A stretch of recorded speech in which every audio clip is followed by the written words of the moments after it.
Hey, welcome back guys. Classical guitar video number 7, I think, at this point in the series. Today we're finally going to talk about actually reading some music and playing some music. So I'm going to throw a little line, a little melody up on the screen really quick, and let's talk about all the things that we're going to need to consider in order to play this and get it going really smoothly. So first thing is first, we want to talk about the rhythm. We talked a lot about notes, note names, and all that sort of stuff, but we need to talk about the rhythm really quickly.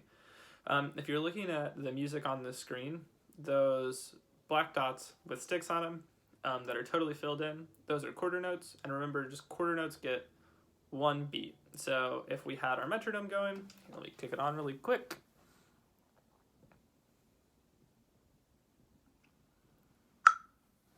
Got it going in the background.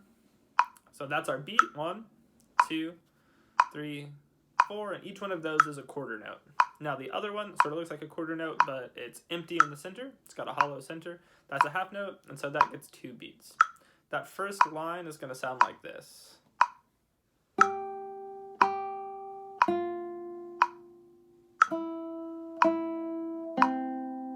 So those are our first 2 measures, and so you'll notice that there's 2 quarter notes and a half note. So 3, 4, and beat, beat, half note gets held, beat, beat, half note gets held again. So that's the rhythm. It's really important to pay attention to the rhythm throughout this. The other things that we need to talk about is all of the markings that I've got on the music there, and then how to practice through those. So if you start at the top, you'll see some numbers that are circled. The circled numbers, for my annotation and a lot of annotation that I see of other classical guitarists, circled numbers mean the string number. So that circled 1 just means that we're going to be playing all of those notes that are then bracketed on the first string. And then, so that's the G, G, F, and the 2 E's. And then after that, you've got a 2 in a circle, and so another little bracket. That's going to be played on string 2.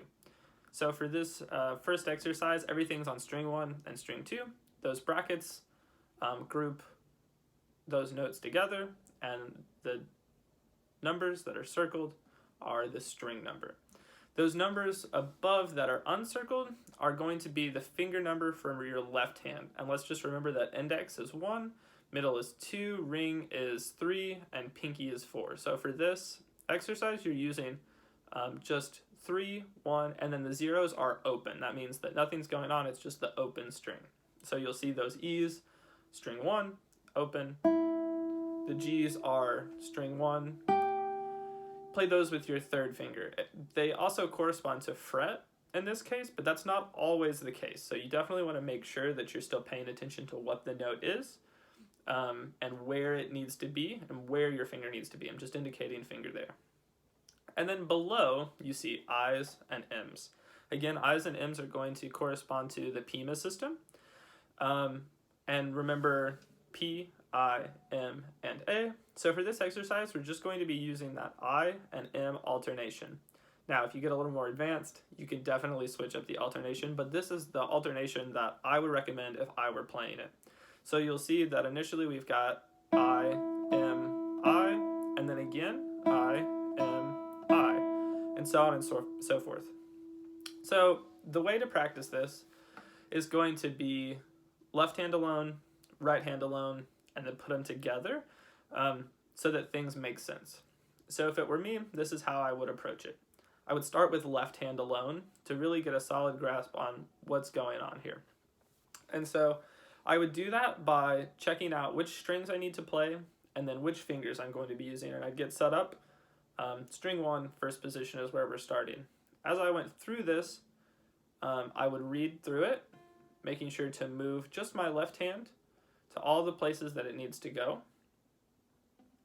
in time, or sort of out of time really slowly initially, get really comfortable, there's no weird jumps, and then we want to make sure that we're able to say each note name. So let's do that together really quickly. I'm going to stick the metronome back on, and just left hand alone, say the note names.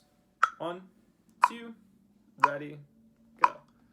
G, G, F, E, E, C. G, G, F, E, C, B, C, G, F, E, D, C. And so that's the way that I would do that. Maybe the tempo that I'm taking is a little bit quick for you. Remember that YouTube also constantly has a feature where you can cut the tempo or the speed of any video in half. So if that's a little quick for you, just go into the settings and change the speed of this video to whatever speed that you're comfortable with and go from there. It doesn't drop the pitch too much, it just slows things down. It's a really good way to practice. So I would do that left hand alone until I was really comfortable with exactly where my left hand needed to go. And then I would do right hand alone. So the things to worry about in the right hand are the alternating between I and M, and then making sure that you're playing the right string. And again, I would do this basically in the same way that we were doing it with the left hand, but just saying different things out loud. So for this, I would say I and M out loud and just make sure that I was switching strings. So let's do that together really quickly. Put the metronome back on. Ready, go. I, M, I, I, M, I, I, M, I, M, I, M, I, M, I, M, I, M. 2, 3, 4, stop. And then, let's get that met off. After that, I would put the two together. So without the metronome, this is what both hands together, so this entire first exercise is going to sound like.